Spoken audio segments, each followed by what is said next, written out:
Okay. Recording. Okay. It's just basically going to be an overall look at the NHL for the next year here. And Okay. then no one better to talk to than the recent Hall of Famer. How awesome is that to I guess to start with? I mean, is anything you ever expected or? No, never expected it. I guess you get old enough, they give you stuff. Is the way I looked at it.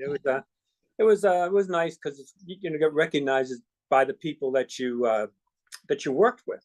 So that was really cool about it. So I get to see a lot of people that I met throughout the years, and it'll be nice. And I know a lot of people that have already been in, so I'm really happy to kind of join that group.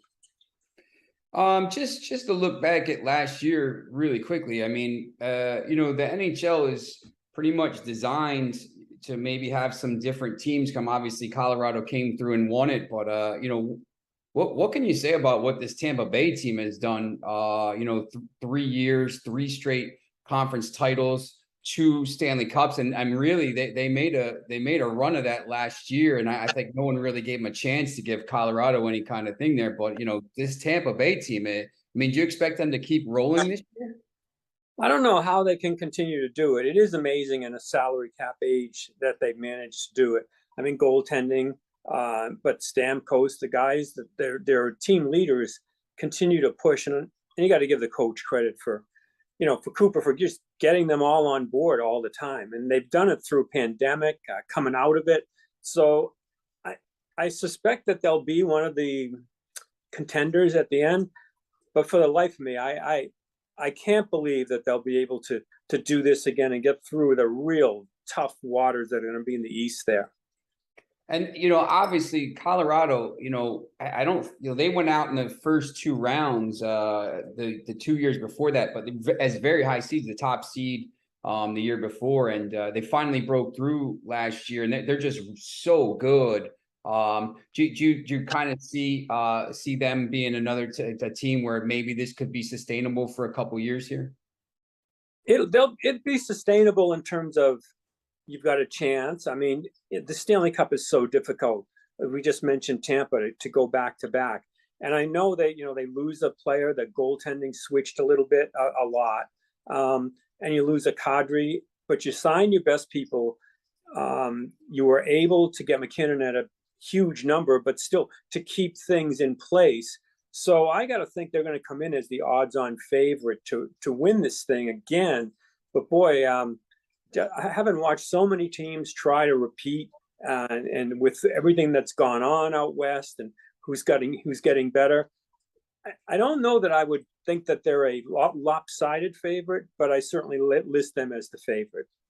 Is it just so hard to repeat just because of the toll that the sport takes? I mean, when you make these deep playoff runs year after year, you're playing all these extra games, and there's the preseason or the off season is getting shorter now, and they're playing all these extra games. And is it just really, if you're such a good team, is it just tough to keep that level up because you're playing all these extra games? Yeah, and you can see the wear and tear. There's also international competitions when you're dealing with hockey, and that's your better players always are involved in that. But I think more than just that. I mean, the fortune. I mean, just the good fortune that you have in terms of being healthy at the right time. It's a game of attrition in terms of injuries, obviously, to have people stay healthy at the right time. That's why Tampa, you look at some of the monstrous injuries they've had, but then been able to use long-term injury and getting healthy people back, for a playoff run. That's been a key to their success also. But and just the drive it takes to get through it, to go through an entire season and then a really, really long playoffs trail to get through it. And I know when people talk about dynasties in the past, whether it was in hockey, the Canadians or the Yankees or the Celtics, but I don't even compare that, because to go through one or two playoff series compared to four to get to a cup, I think that's what's most amazing. There's no way you could have had those terms of runs, even without free agency, with the number of playoff games that teams have to get through now. Even in baseball, adding a wild card, it just adds so much to it. And when you see the, to start in the Eastern Conference, I mean, the depth of some, the Panthers are really, really good and talented. And they just, I think they just kind of ran into a little bit of a buzzsaw last year with the Lightning and just kind of getting swept. But, Toronto is good. The Lightning, the Bruins, the Hurricanes, the Rangers obviously be the Eastern Conference Finals. When you look at the Eastern Conference, is it kind of a pretty even to you right now? It is. I don't think you're going to have what last year was the haves and the have-nots, where it was just, I mean, a lot of the point totals were gathered because the bottom teams were just awful from the beginning of the year. So I think that's going to be a difference in the East. And I think Florida, it was going to catch up to them. To have to come back as much as they did. They scored a lot of goals, but they that kind of that recipe doesn't tend to work in a playoffs. I know they were high-powered offense and they could always get back into a game, but it's so much more difficult when you have a playoff series against the team night after night. It's way different winning a couple of games in a regular season against the team and a series when they can adjust.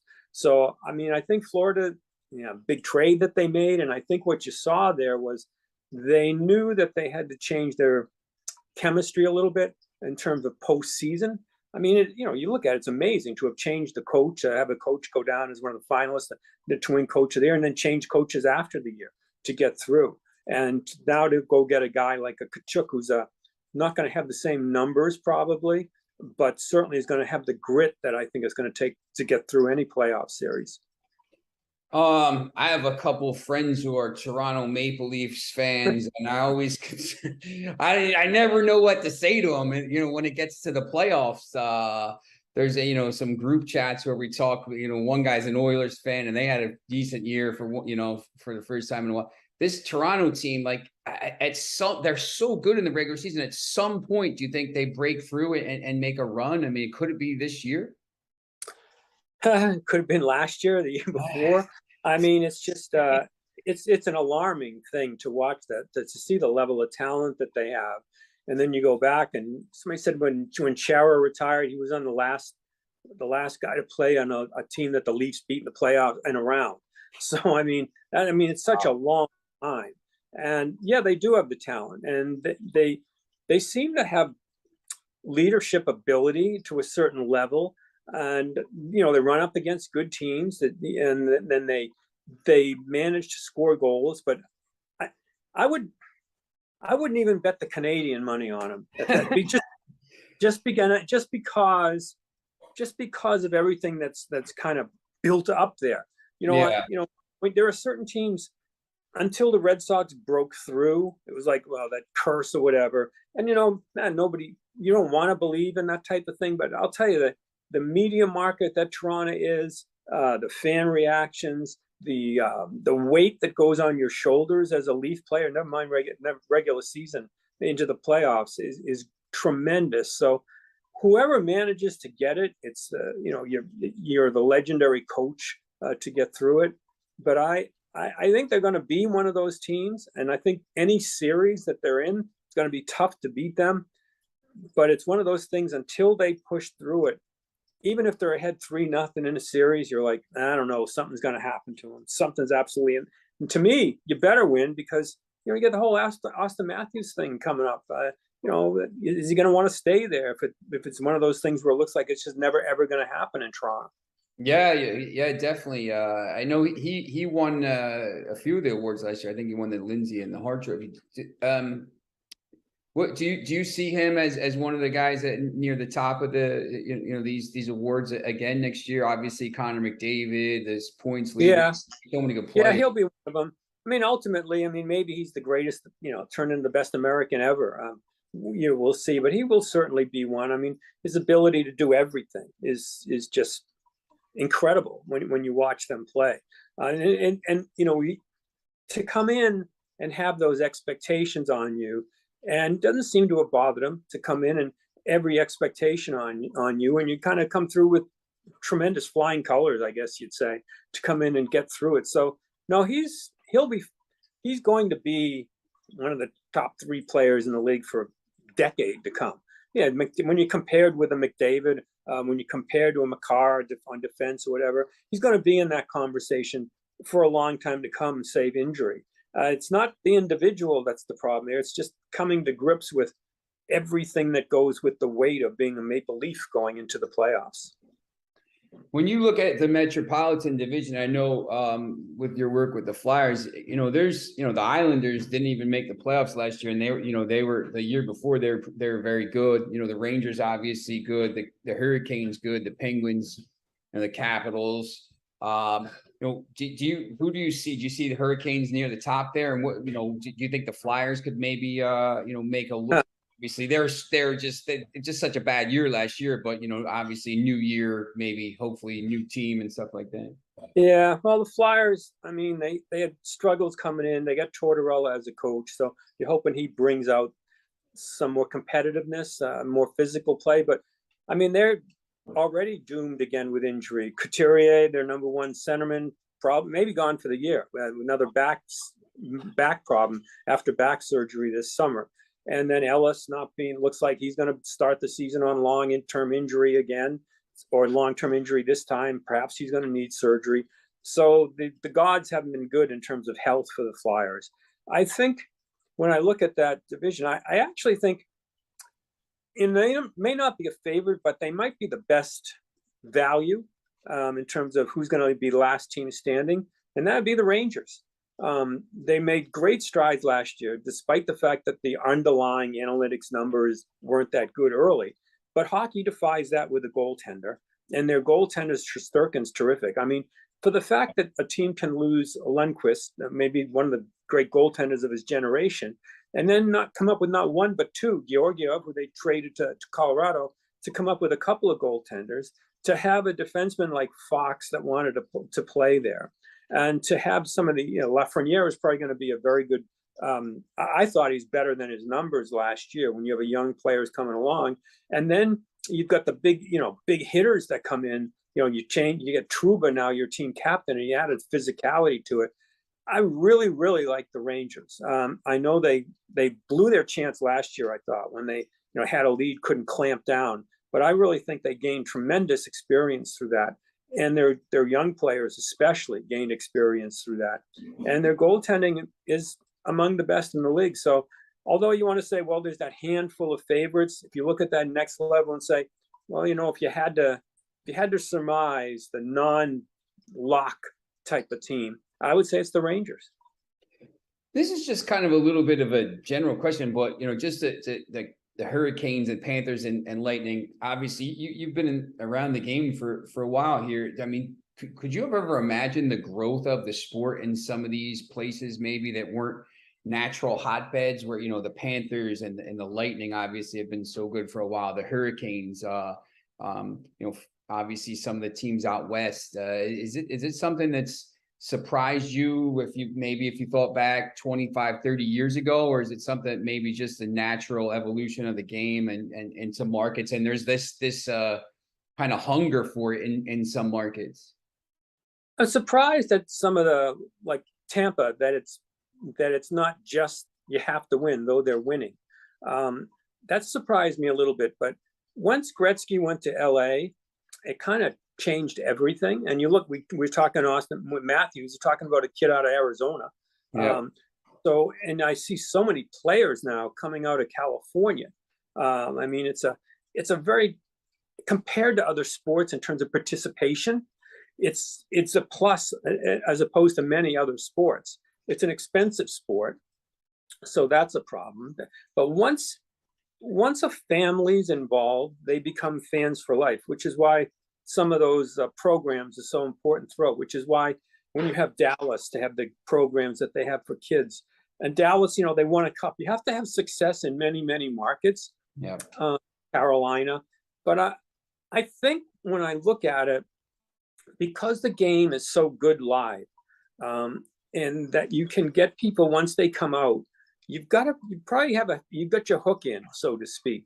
So I'm not surprised in that. I am surprised at Vegas. I was really, and they had to be good right off the bat. I wasn't so convinced that was going to work, but I'm not surprised that a team, when they win in Florida, will be able to draw. And Carolina, when they win, obviously, but they seem to have fun at those games. It's almost, I guess they grew up on college football or whatever. They seem to really have a basketball, and they seem to have a real raucous time once things get rolling there. So I'm surprised that they've gone back after failing in like Atlanta. It's like, oh, can we try it again? And I give Gary Bettman a lot of credit for really increasing the footprint of this game. And then conversely, on the flip side of that, how important is it for teams like Calgary and Montreal obviously making the final 2 years ago? Calgary is good. Edmonton is good again.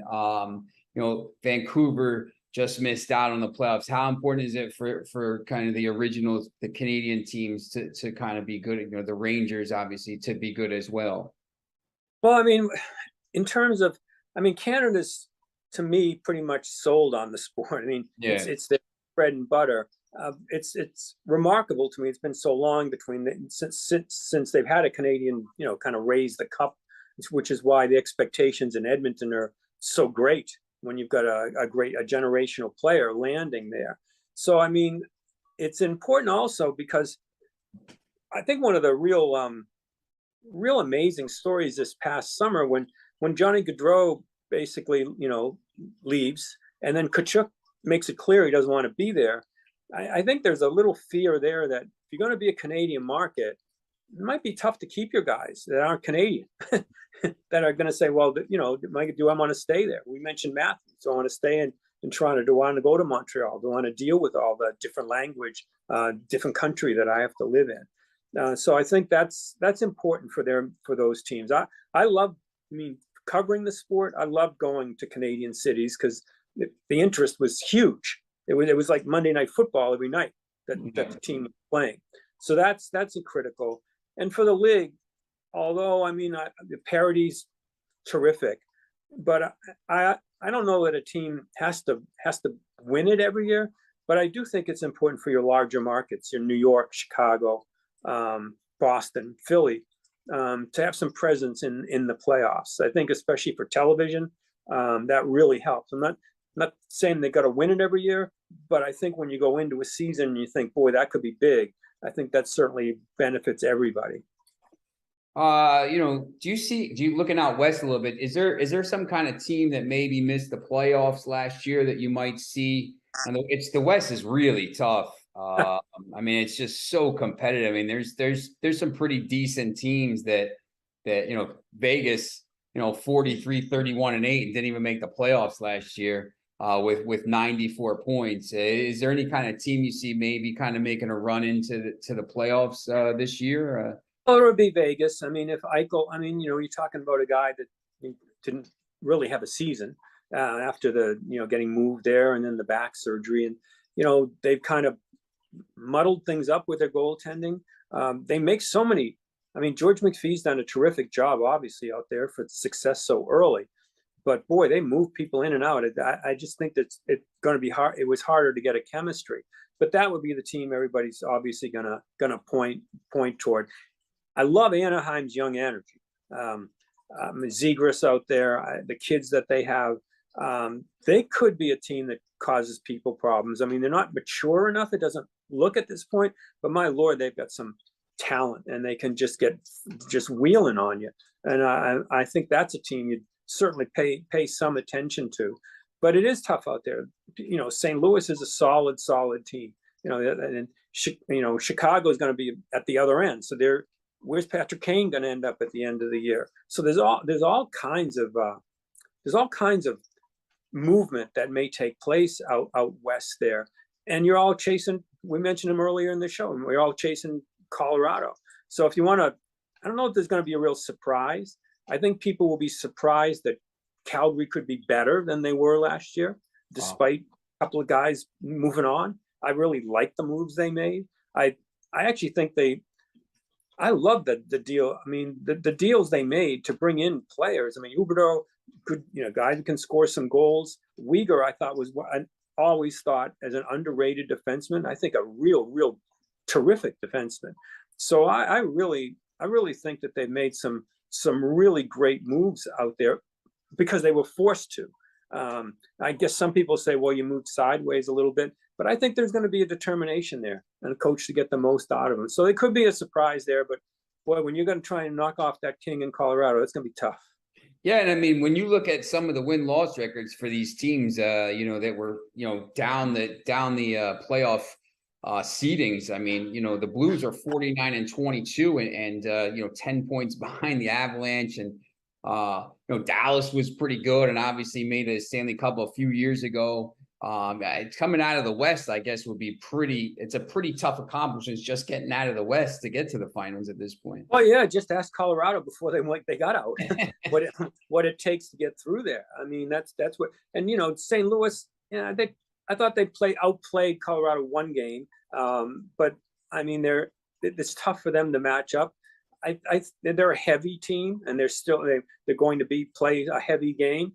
But I wouldn't be surprised if they, kind of get reborn, if you will. A very good coach, Berube. I think he'll have them going. It's so hard to judge early before, and in hockey, the moves that are made at the trade deadlines, everything that goes on earlier. But coming in, you're absolutely right. Going in, the kind of the fight there that'll take place. That it's such a tangled web of very good teams. That's why it's so hard when you try to kind of put odds on anything. It's almost impossible. It's such a bizarre sport to begin with when you're trying to just do a game, never mind a season. When you look at the weight that goes to a goaltender, and which goaltender is going to completely overreach the expectations that exceed the expectations, and the one that'll have a season where'd that come from? How'd that happen? Which team is going to be the one that just shocks everybody? I think Anaheim has a slight chance, but when you're just loaded with talent on the top of the divisions, man, that's a hard mountain to climb out west.